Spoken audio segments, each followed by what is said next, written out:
Rhinoplasty is any procedure that changes the underlying cartilage or bone of the nose. Frequently, these can be reconstructive procedures for patients that have difficulty breathing, and more commonly, these are cosmetic to change the shape of the nose to improve one's appearance.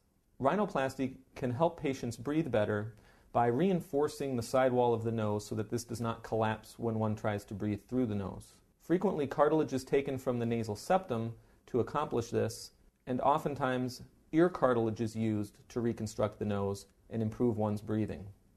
Cosmetic rhinoplasty can literally change any part of a patient's nose, whether it's too large or too small, whether it's too wide or too thin, whether the tip droops or the tip is too high, whether the nostrils are too large, whether there's breathing problems with valve collapse, or whether the nose is crooked.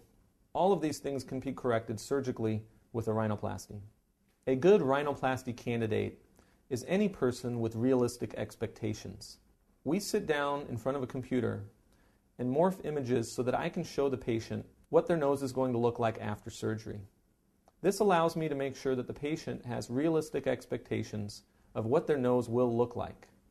If we can come to agreement on the computer screen, I can get to within a millimeter of what I'm showing them, and I can guarantee them that they will be happy with their postoperative nose.